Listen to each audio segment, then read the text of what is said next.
Hello guys, আমি রিজু চলে এসেছি তোমাদের সামনে আরও একটা নতুন ব্লগ নিয়ে। তারপর এমন একটা ইনসিডেন্ট ঘটলো যেটা রবিবারের দিনের যে আনন্দটা সেটা আর রইলো না। একটা মানুষ হার্ট অ্যাটাক হয়ে রাস্তার ধারে পড়ে আছে, তাও কোনো মানুষের এতটুকু সময় নেই যে দাঁড়িয়ে 5টা মিনিট তাকে জিজ্ঞেস করে যায় কী সমস্যায় আছে। সত্যি কথা বলতে মানুষ আজকে কোথায়, মানুষের মানসিকতা আজকে কোথায়?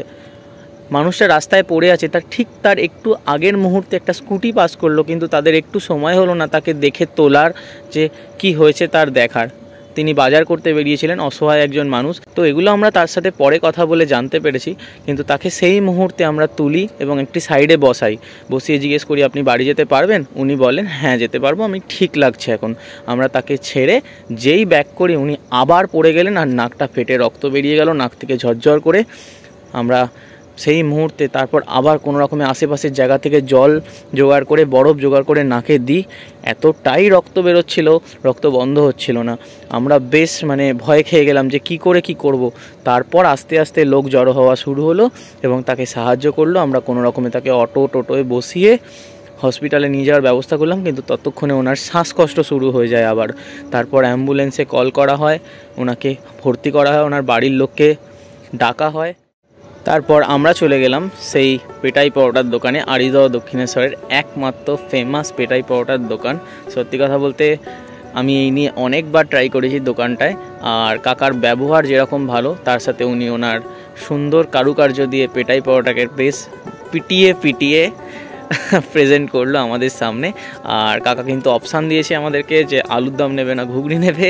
যাই হোক, আমি আর আমার বন্ধু চলে গেলাম তারপর সেখানে এই পেটাই পরোটাটা ট্রাই করতে। অনেকক্ষণ অপেক্ষার পর ফাইনালি কাকা আমাদেরকে দিল।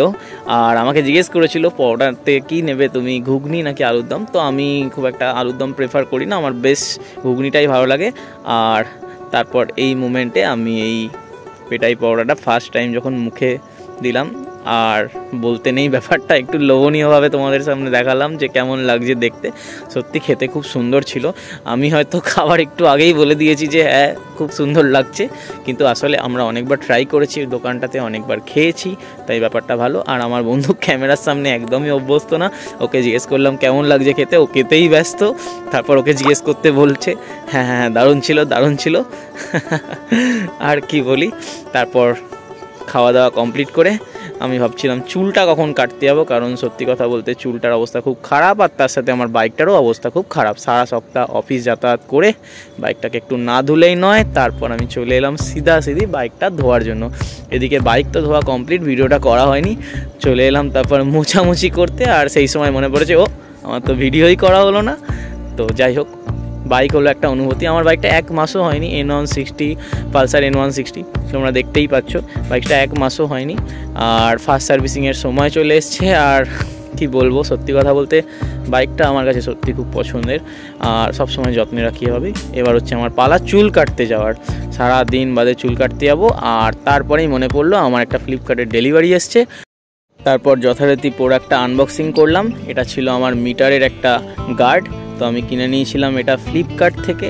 আর প্রোডাক্টটা দেখলাম, বেশ আগেও রিভিউ দেখেছি প্রোডাক্টটার, খুব ভালোই লেগেছিলো আমার। আমি লাগিয়ে দিলাম, তারপর স্কিনটা একটুখানি পরিষ্কার করলাম, আর প্রোডাক্টটা কী দিয়েছে একটুখানি পরে নিলাম। পরে নেওয়ার পর আস্তে আস্তে কাঁচটা পরিষ্কার করে আমি আমার স্কিন গার্ডটা লাগিয়ে নিলাম। অ্যাকচুয়ালি স্কিন গার্ডই বলা যায়, অভ্যাস এমন হয়ে গেছে স্কিন গার্ড বলে মোবাইলে স্কিন গার্ড লাগাতে এমন অভ্যাস হয়ে গেছে, বাইকেও এটা স্কিন গার্ড বলেই চালিয়ে দিচ্ছি। তোমরাও বুঝে নাও ব্যাপারটা।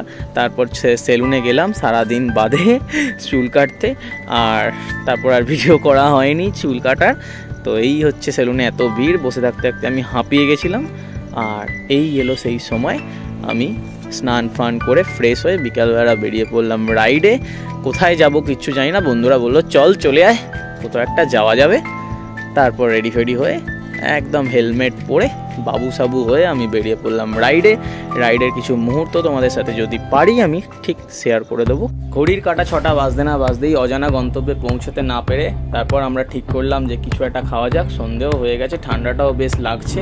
ভাবলাম যে একটা ধাবা দেখি, কোথাও দেখে একটু চা কিছু খাওয়া যাক। তারপরেই দেখলাম একটা ধাবা, বেশ সুন্দর ডেকোরেশন করা।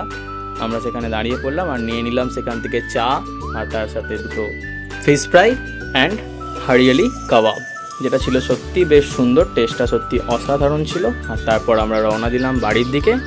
আজকের মতো টাটা, এখানেই ভিডিও শেষ করছি। যদি আমার ভিডিও ভালো লাগে তাহলে লাইক, শেয়ার অ্যান্ড সাবস্ক্রাইব করে